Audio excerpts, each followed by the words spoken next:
Hello students, I hope that you all are fine.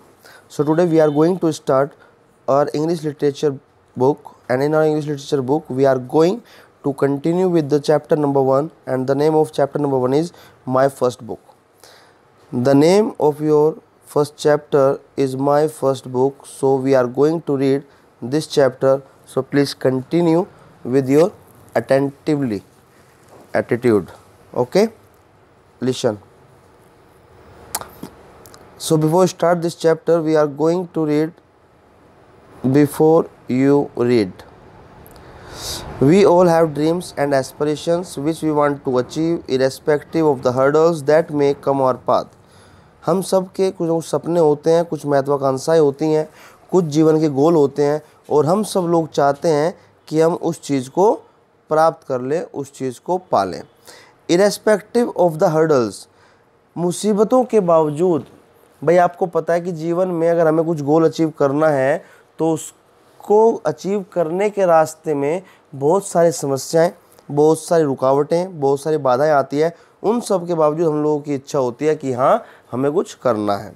What do you Aspire for, तुम किस चीज़ के लिए महत्वाकांक्षाएं हो, तुम किस चीज़ के लिए आकांक्षा रखते हो, तुम क्या करना चाहते हो। Is there something that makes you afraid that you might not succeed, क्या कोई ऐसी बात है, क्या कोई ऐसी प्रॉब्लम है जो आपको सफल होने के लिए रुकावट पैदा करती है, आपको सफल होने से डराती है, क्या ऐसी कोई बात है। और या आर यू श्योर, क्या तुम बिल्कुल निश्चिंत हो दैट योर ड्रीम, कि जो तुम्हारा सपना है will one day become a reality, वह एक दिन सच्चाई में बदल जाएगा, तुम सफलता को सच में हासिल कर लोगे। इस चीज़ के बारे में क्लास में डिस्कस करना है, वो हम लोग बाद में करेंगे। तो आइए शुरू करते हैं चैप्टर का explanation. Please sir, he said, could you tell me the time. Please sir, he said, उसने मुझसे कहा, there are two person sitting on in a park and they are quite from the long time but now. He said, उसने मुझसे कहा, क्या कहा, could you tell me the time, क्या आप मुझे समय बता सकते हैं। 20 minutes to 8 I replied looking at my watch, मैंने अपनी घड़ी में देखा और उसको जवाब दिया। क्या जवाब दिया, that's the time is 20 minutes to 8, कि 8 बजने में 20 मिनट बाकी हैं। That means what was the time, the time was 7:40। Oh, he remarked, oh उसने कहा।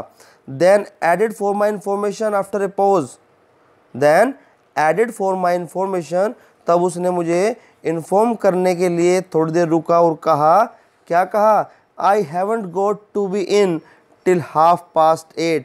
मैं अक्सर 8:30 बजे तक, 8:30 होता है 8 से, जब हाफ 60 मिनट का हाफ 30 मिनट्स होता है, दैट मीन्स 30 मिनट पास्ट हो गए 8 बजने से, तो 8:30 बजे तक नहीं आता।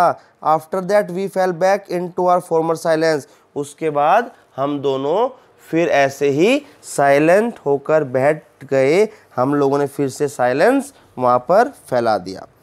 ही ate his end of the park seat, I ate mine, वह पार्क की अपनी बेंच के कोने पे बैठे हुए था और मैं अपने कोने पर बैठा हुआ था। And do you live far away, I ask, अब मैंने पूछा, उसने पूछा मुझसे टाइम, अब थोड़ी देर चुप बैठने के बाद मैंने उससे पूछा, and do you live far away, क्या तुम ज़्यादा दूर रहते हो। ओ नो, अरे ना, ओनली ओवर देयर, बस यहीं पर रहता हूँ। ही आंसर, उसने जवाब दिया, बस यहीं पर रहता हूँ। Indicating with a swipe of his arm and the northern half of the London where it lay darkening behind the chimney fringed horizon, I often come and sit here. अब उसने मुझसे कहा, नहीं यार यहीं रहता हूँ। यहीं कहाँ पर, उसने थोड़ा सा हाथ उठाया और हाथ उठाकर झाड़ू की तरह हिलाते उसने कहा, अरे बस इधर ही, जो आपका लंदन का उत्तरी भाग है, नॉर्दर्न हाफ, जो लंदन का उत्तरी भाग है, बस यहीं पर रहता हूँ। और हाँ, वो तो मैं यहाँ पर कभी कभी आ जाता हूँ, यहाँ पर मैं अक्सर आता हूँ और आकर इस पार्क में बैठ जाता हूँ। ये किसने कहा, ये उस बंदे ने मुझसे कहा। ठीक है, next, it seemed an odd pastime for so very small citizen. अब इससे लगता है, इट सीम्ड यह लगता है, an odd pastime. Pastime क्या होता है? पास टाइम होता है आपका कोई खेल या कोई क्रीड़ा या कोई विहार। ये 3 वर्ड होते हैं, तीनों का अपना मीनिंग है, अपना महत्व है, तो याद रखेंगे आप तीनों। So it seemed an odd pastime for so very small a citizen. एक छोटे नागरिक के लिए, एक किसी नागरिक के लिए यह जो विहार है, कोई जगह है या कोई खेल है, ये बहुत छोटा दिखता है, बहुत छोटा महसूस होता है। And what makes you like to come and sit here. अब मैंने उससे पूछा कि ऐसी क्या चीज़ है जो तुम्हें यहाँ पर खींच कर ले आती है और तुम यहाँ पर आते हो और बैठ जाते हो। ओ आई डोंट नो, अरे मुझे नहीं पता। ही रिप्लाइड, उसने कहा, आई थिंक, मैं सोचता हूँ। And what do you think about, और अब तुम क्या सोच रहे हो? ओ लॉट्स ऑफ थिंग, अरे बहुत सारी बातें हैं। व्हाट थिंग्स, कौन सी बातें हैं भाई? आई आस्क, मैंने उससे पूछा। He inspected me critically out of the corner of his eye. अब वह मुझे लगातार निरीक्षण कर रहा था, मेरी खोज कर रहा था, मेरे छानबीन कर रहा था। Critically out of the corner of his eyes, और अपनी आंखों से वह मुझे ऊपर से नीचे तक पूरा ढूंढ रहा था कि क्या वास्तव में जो मैं कह रहा हूँ वो सही है या मैं उससे कुछ छुपा रहा हूँ। It raised me in my own conceit to find that the inspection contented him, he evidently feeling satisfied that there was a man to whom another gentleman might speak openly and without reserve। अब इससे मैं थोड़ा ऊपर उठा, इन my own conceit. अब यहाँ पर conceit का मीनिंग आपको पता होना चाहिए, दैट मीन्स मान। जो आदमी की मान मर्यादा होती है या सम्मान होता है, उसको हम कंसीट कहते हैं। दैट मीन्स ये कह रहा है कि अब मुझे, इट रेज्ड मी, अब इसने मुझे थोड़ा ऊपर उठा दिया, इन माई ओन कंसीट, मेरी अपनी नज़रों में, मेरे अपने सम्मान को, टू फाइंड दैट, यह पता लगा, जब मुझे यह पता लगा कि इंस्पेक्शन, जो वह मेरी छानबीन कर रहा था, कंटेंटेड हिम, उसने उसको संतुष्ट कर दिया, मेरी छानबीन ने उसको संतुष्ट कर दिया। ही एविडेंटली फीलिंग सेटिस्फाइड, अब वह सबूत के साथ बड़ा संतुष्ट दिख रहा था। That here was a man, अब मैं कह सकता हूँ कि यहाँ पर एक आदमी ऐसा भी है जिससे आप अपनी बातें बिल्कुल फ्रैंक होकर, बिल्कुल खुलकर कर सकते हो, आपको कुछ भी छिपाने की ज़रूरत नहीं है। इन दोनों की बातों से अब दोनों आपस में खुल चुके थे, आपस में इनके कोई मतभेद नहीं रहा था। अब ये दोनों अपनी अपनी बातें ओपनली कर रहे थे। ये देखो, ये हैं वो दोनों लोग जिसकी हम बात कर रहे हैं। These are the two persons who seated in the park and both seated on a single bench and talk with each other। Clear? आइए on the next page। He wriggled sideways, slipping his hands beneath him। He wriggled sideways। wriggled means क्या होता है? wriggled means होता है ऐसे ऐसे भागते भागते भागते और उससे बचना। ठीक है, जब आप इस तरह भागते हो, इस तरह उल्टे सीधे, तो इस तरह से भागने को हम कहते हैं रिगल्ड। ठीक है, he wriggled sideways slipping his hands, he wriggled sideways slipping his hands beneath him and sitting on them. उसने अपने हाथों को आड़ा जैसा करके उसके नीचे रखा और उन पर बैठ गया। ओ फैंसीज, अरे वाह, फैंसी। ही एक्सप्लेन, उसने एक्सप्लेन किया, I am going to be an author, अरे मैं तो एक लेखक बनना चाहता हूँ। I am going to be, मैं एक लेखक बनना चाहता हूँ। व्हेन आई ग्रो अप, जब बड़ा हो जाऊँगा। एंड राइट बुक्स, और लेखक बनकर क्या करूँगा? किताबें लिखूँगा। देन आई न्यू, तब मैं जानता था। Why it was that the sight of his little figure, कि जो उसकी नज़रें हैं वो इतनी बारीकी से कैसे देखती हैं और क्यों देखती हैं, had drawn me to sit beside him, और उसकी नज़रों को देखकर मैं उसके साइड में बगल में आकर बैठ गया। And why the little serious face had seemed so familiar to me, और मुझे नहीं पता लगा कि अब जो ये बिल्कुल अनजान फेस था, गंभीर फेस था जिसको मैंने पहले कभी देखा नहीं था, ये मुझे इतना अपना अपना क्यों लग रहा था। फैमिलियर टू मी, फैमिलियर परिचित, जान पहचान वाला। अब यह जान पहचान वाला चेहरा क्यों दिख रहा था। As of someone I had once known long ago, अब लगने लगा था कि हम एक दूसरे को बहुत पुराने समय से जानते हैं। So we talked of books and bookman, अब हम बात कर रहे थे किताबों की और किताब लिखने वालों की। ही टोल्ड मी, उसने मुझे बताया, हाउ, कैसे, having been born on the 14th, अब उसने मुझे बताया कि कैसे, having been born on the 14th of February his name had come to be Valentine, कि वह 14 फरवरी को पैदा हुआ।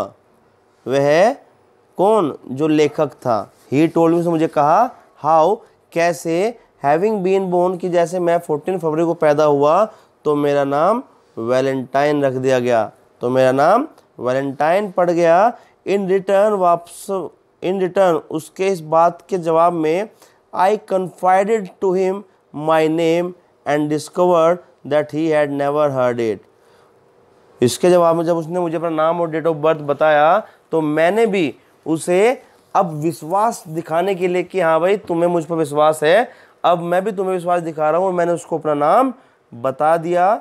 और नाम बताकर मुझे ऐसा लगा कि उसने ऐसा नाम पहले कभी नहीं सुना था। विच पेन्ड मी फॉर द मोमेंट, और ऐसा लगकर जब मैंने सुना या मैंने जाना कि उसने यह नाम पहले कभी सुना ही नहीं था तो मुझे थोड़ा सा दुख हुआ। कुछ क्षण भर के लिए, कुछ पल भर के लिए मुझे दुख हुआ कि भाई इसको मेरा नाम पता ही नहीं है, इसने ये नाम कभी सुना ही नहीं है। Until I found that of all my contemporaries, excepting only Mr. Stevenson, he was equally ignorant, having lived with the heroes and the heroines of the past. इसके बजाय अब जो मेरे कंटेम्प्रेरी का मीनिंग आपको पता होना चाहिए, क्योंकि अक्सर जब आप आगे पढ़ोगे तो कंटेम्प्रेरी वर्ड आपका आएगा जब आप हिस्ट्री, वर्ल्ड हिस्ट्री पढ़ोगे या जब आप पॉलिटिकल पढ़ोगे, तो in that you will find the word contemporary India. So contemporary का मतलब होता है समकालीन, समकालीन का मतलब होता है आइदर पीपल और things which belongs to the same age, which belongs to the same time, which belongs to the same age, उसको हम कहते हैं कंटेम्प्रेरी। तो ये कह रहा है कि जो मेरे कंटेम्प्रेरी हैं, कौन, इसके फ्रेंड्स, रिलेटिव्स, वो सब, एक्सेप्टिंग किसको छोड़कर, मिस्टर स्टीवेंसन को, किसको, मिस्टर स्टीवेंसन को छोड़कर बाकी जितने इनके कंटेम्प्रेरी हैं, ही वाज इक्वली इग्नोरेंट, वो भी इतने ही उससे अनजान हैं। क्या है, अनजान है। Having lived with the heroes and heroines of the past, जो कि पास्ट के अभिनेता और अभिनेत्रियों के साथ, हीरोज एंड हीरोइंस के साथ रहते थे, उनको उन्होंने देखा था, वो भी इतने ही अनजान हैं मेरे नाम से। Scott Dumas, Victor Hugo were his favourites. किसके अब बात आ रही है यहाँ पर, ये राइटर्स हैं। Remember, Scott Dumas, Victor Hugo, these are the name of the writers. Gulliver's travel, Gulliver's travel is the name of the book. Robinson Crusoe, Don Quixote and the Arabian Nights, these all are the name of the books, and the Scott and Dumas, Victor Hugo are the name of the authors. He knew almost by heart, यह इन सबको दिल से चाहते थे, दिल से पसंद करते थे। and these were discussed, और इनके बारे में चर्चाएं होती थी। exchanging many pleasant and profitable ideas upon the same, और हम दोनों इन सब चीज़ों पर, इन्हीं चीज़ों पर अपने विचारों का आदान प्रदान कर रहे थे, डिस्कस कर रहे थे, चर्चाएं कर रहे थे। ही लाइक्ड रियल स्टोरीज, उसको रियल स्टोरी पसंद थी। ही टोल्ड मी, उसने मुझे कहा, naively, naively, NAIVELY, you should know the meaning of naively. Naively का मीनिंग होता है भोलेपन से। क्या होता है? उसने बड़े भोलेपन से मुझसे कहा, क्या कहा? Unconscious for the sort of the satire where people did things, where people did things. बड़े भोलेपन में कहा, अरे जो लोग हैं ये कहाँ करते हैं काम। मतलब एक उनको मजाक का मूड नहीं था, उनको मजाक बनाने का नहीं था। सटायर होता है मतलब एक उल्टे लहजे में बात को कहना, एक उल्टे लहजे में बात को कहना, तो उसको कहते हैं सटायर, एक फनी वे में। Okay, so where people did things, अरे लोग ये काम कहाँ करते हैं। I used to read silly stuff once, I used to read silly stuff once, मैंने भी एक बार ये बेवकूफ़ी भरी चीज़ को पढ़ा था। ही कन्फेस्ड हम्बली, उसने यह बड़े शान से, बड़े विनम्रतापूर्वक कबूल किया। ही कन्फेस्ड, उसने कबूल किया। किसने? जो ये दूसरा व्यक्ति पार्क में बैठा होता है इसके साथ, इसने कबूल किया कि हाँ कभी मैंने भी ये बेवकूफ़ी भरी चीज़ें पढ़ी हैं। मैजिकल टेल्स, जो जादुई वाली कहानियाँ होती हैं, and that sort of thing, और इस तरह की चीज़ें, यू नो, तुम जानते हो। बट मामा सैड, लेकिन मामा ने कहा, I would never be able to write, मैं कभी नहीं लिख पाऊँगा, if I read such fairy tales, अगर मैं बस ये परियों की कहानी पढ़ता रहूँगा, यह स्वर्ग अप्सराओं की कहानी पढ़ता रहूँगा, तो मैं कभी भी एक अच्छा लेखक या एक लेखक नहीं बन पाऊँगा। ऐसा उस दूसरे वाले व्यक्ति के मम्मा ने बोला था और ये उसने मुझे बताया। So you gave it up, so you gave it up, अच्छा इसका मतलब तुमने अपना यह सपना छोड़ दिया। आई कंक्लूडेड फॉर हिम, मैंने उसके लिए उसकी बात को पूरा करना सोचा, मैंने उसके लिए उसकी बात पूरी की, समाप्त कर दी कि अच्छा तो तुमने इस चीज़ को छोड़ दिया। येस ही आंसवर्ड, हाँ उसने मुझे जवाब दिया। But a little sigh of regret, लेकिन उसको कहीं ना कहीं पछतावा था, लेकिन उसको कहीं ना कहीं पछतावा था। आई थॉट, मैंने सोचा, escaped him at the same time, कि इसको अभी के अभी छोड़ दूं, कि इस व्यक्ति को जिसने अपना सपना छोड़ दिया, इस व्यक्ति को मैं अभी के अभी यहाँ छोड़ दूं। I want to learn to write very very well indeed, अरे भाई मेरा सपना है कि मैं बहुत अच्छा राइटर बनना चाहता हूँ और वास्तव में बनना चाहता हूँ। He suddenly added after a pose, एक सेकंड रुकने के बाद उसने जवाब दिया। ही लिटिल अर्नेस्ट, अब जो उसके शरीर, उसके फेस की अर्नेस्ट फेस, उसके चेहरे पर जो उत्सुकता थी, ग्रोइंग स्टिल मोर सीरियस, अब वह ज़्यादा गंभीर हो चुकी थी। एक तरफ उसने कहा कि उसने छोड़ दिया, लेकिन दूसरे ही पल उसने जवाब दिया, अरे भाई मैं बहुत अच्छा लेखक बनना चाहता हूँ, वास्तव में बनना चाहता हूँ, रियलिटी में बनना चाहता हूँ। और यह कहते हुए उसके चेहरे पर एक अलग ही उत्सुकता थी और उसके साथ साथ उसकी बातों में सीरियसनेस, गंभीरता भी थी। Then I will be able to earn heaps of money, और मैं इतना अच्छा लेखक बनना चाहता हूँ कि मैं कल पैसों का ढेर लगा दूँ, मेरे पास बस पैसे ही पैसे हों। हीप्स मतलब होता है ढेर, भाई इतना पैसा कमाऊँ, इतना पैसा कमा दूँ कि बस हर जगह पैसा ही पैसा हो। It rose to my lips to answer him, और उसकी ये बात सुनकर अब मेरे होठ आंसर करने को तैयार थे, जवाब देना चाह रहे थे। That it was not always the books return, that it was not always the books return very very well and brought it in the biggest heaps of money. अरे दोस्त, कभी कभी ऐसा होता है कि तुम कितनी भी अच्छी किताब लिख लो, वह ज़्यादा पैसे आपको नहीं दे पाती। That if heaps of money were his chief hope, अगर तुम्हारा सिर्फ पैसा कमाना ही मोटो है, तुम सिर्फ पैसा कमाना चाहते हो, he would be better advise to devote his energies to the glorious art of self advertisement, तो तुम्हें अपनी सारी ताकत को अपने खुद के विज्ञापन के लिए, खुद को प्रचार करने के लिए, खुद को दुनिया को जनवाने के लिए मेहनत करनी चाहिए। And the gentle craft of making friends upon the press, और तुम्हें एक कोमल शिला, एक कोमल शिल्प बनाकर जो तुम्हारे प्रेस के लोग होंगे उनसे तुम्हें दोस्ती कर लेनी चाहिए, तुम्हें उनको दोस्त बना लेना चाहिए। But something about the innocent face beside me silenced my middle age cynicism. अब ये सब बातें वह सोच ही रहा था, उसने कही नहीं थी, सोच रहा था कि यार तुझे अगर करना है तो ये काम कर लेना भाई, अगर तुम्हें पैसे ही कमाने हैं तो तुम क्यों ना प्रेस वालों को मिलकर अपने शिल्प बनाओ, अपना प्रचार करो, ये करने से तुम पैसा कमाओगे। लेकिन वो ऐसा सोच ही रहा था कि तभी उसने उसके चेहरे को देखा और उसका वो मासूम सा चेहरा बेचारा शांत पड़ा हुआ था और शांति के साथ गंभीर रूप से सोच रहा था। और इसने कहा कि भाई कहीं ना कहीं जो मिडिल एज साइनिसिज्म है, मध्यम उम्र के जो युवा होते हैं उनका जो साइनिसिज्म, अब साइनिसिज्म जो वर्ड है इसका मीनिंग होता है वे लोग जो अपनी मर्जी से कुछ करना चाहते हैं, जो अपनी मर्जी से कुछ करना चाहते हैं। That means but something about the innocent face beside मी, जो मेरी साइड में बेचारा मासूम सा भोला सा चेहरा बैठा हुआ था। साइलेंस्ड बाय मिडिल एज साइनिसिज्म, यह बिल्कुल गंभीर था।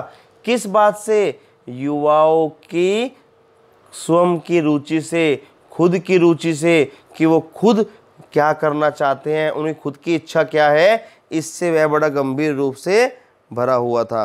And what would you do Valentine with heaps of money, I ask.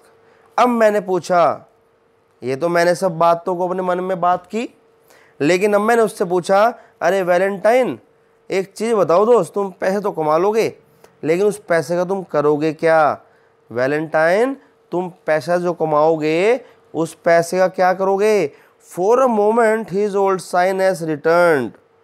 अब एक पल में ही उसका जो शर्म थी, उसका जो भोलापन था, जो बचपना था, वह वापस आ गया। Perhaps it was not quite a legitimate question, अरे यह कोई ऐसा कानूनी सवाल तो है नहीं। From A friend of such recent standing, perhaps it was not quite a legitimate question. भाई जबकि ये कोई ऐसा कानूनी सवाल तो है नहीं कि कानून ने पूछ लिया, सरकार ने पूछ लिया। फ्रॉम ए फ्रेंड, एक दोस्त ने पूछा है जो तुम्हारी साइड में खड़ा हुआ है। But his frankness wrestled with his reserve and once more conquered, लेकिन अब जो उसकी फ्रैंकनेस थी, फ्रैंकनेस जो वह ओपनली बात कर रहा था, जो वह खुले तरीके से बात कर रहा था, इस बात ने उसको रिजर्वनेस को रेसल हरा दिया। वह अपनी बात खुले दिल से करने लगा। एंड वंस मोर कॉन्क्वायर्ड, और एक बार फिर जीत गया।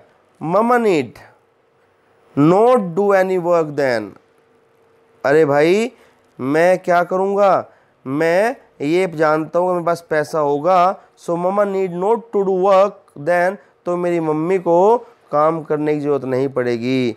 ही आंसर्ड, उसने जवाब दिया। She isn't really strong enough for it, और वह अब काम करने के लिए ज़्यादा ताकतवर है भी नहीं। यू नो, तुम जानते हो। ही एक्सप्लेन, उसने अपनी चीज़ को एक्सप्लेन किया। क्या एक्सप्लेन किया? कि भाई मैं इस पैसे का क्या करूँगा, जब मेरे पास पैसा होगा तो मैं अपनी मम्मी को काम करने नहीं दूंगा, क्योंकि अब उनके शरीर में ताकत नहीं बची है। And I would take her to live in the country I would take her to live, अब मैं उन्हें देश ले जाऊंगा और देश में आराम से रहेंगी। The country air is so much better for her, अब जो देश की हवा है वह उनके लिए बहुत अच्छी है। एंड आंट एमा टू, और जो आंट एमा है उनके लिए भी बहुत अच्छी है। देश की हवा शुद्ध बताई है, देश की हवा शुद्ध बताई है। क्यों? क्योंकि अभी तुमने पढ़ा था कि जहाँ वो रहते हैं वहाँ पर चिमनी फ्रिंज्ड हॉरिजॉन है। चिमनी फ्रिंज मतलब वहाँ पर इंडस्ट्रीज़ हैं, इंडस्ट्री लगी हुई है, दैट मीन्स चिमनियाँ लगी हुई हैं, और उनसे धुआं बाहर आकर पोल्यूशन क्रिएट करता है, और इस पोल्यूशन से उनकी मम्मा अफेक्ट होती हैं उनको दिक्कत होती है। तो जब पैसा आ जाएगा तो वो बिल्कुल शुद्ध जगह रहेंगे, पोल्यूशन फ्री जगह रहेंगे, जहाँ पर कोई भी पोल्यूशन नहीं होगा और वहाँ पर उनकी मम्मी को भी रहने में अच्छा लगेगा। ये बात इसमें कही गई है। बट आई कन्फेस दैट, लेकिन यहाँ मैं कबूल करता हूँ, दैट एज रिगार्ड्स ऑन्ट एमा his tone was not enthusiastic. लेकिन यहाँ मुझे लगा कि जो उन्होंने बात आंट एमा के लिए कही, इसमें कोई जोश नहीं था, इसमें कोई जोश नहीं था। आई स्पोक टू हिम, मैंने उससे बात की। I trust not discouragingly of the trials and troubles of the literary career and of the difficulties and disappointments awaiting the literary aspirant, but my croakings terrified him not. सो यहाँ पर आपने क्या जाना कि भाई उसने उससे बात की, आई ट्रस्ट, मैं विश्वास करता हूँ, बट नोट डिस्करेजिंगली, मैं विश्वास करता हूँ कि ऐसी बात, एक हिम्मत वाला, डिस्करेजिंग होता दुस्साहस, ठीक है।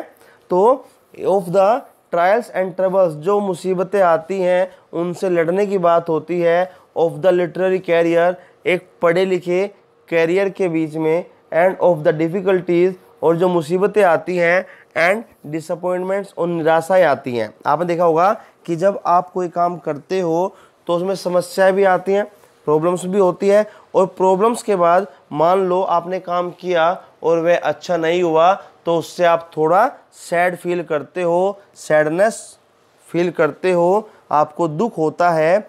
अवेटिंग द लिटरेरी एस्पायरेंट, कि ऐसे पढ़े लिखे जो आपको एस्पायर करें, जो आपके पढ़े लिखे काम को तवज्जो दें, उनको समझें। But my croakings terrified him not, लेकिन जो मेरी ये बातें थी ये उसको नहीं डरा रही थी, ये उसको नहीं डरा रही थी।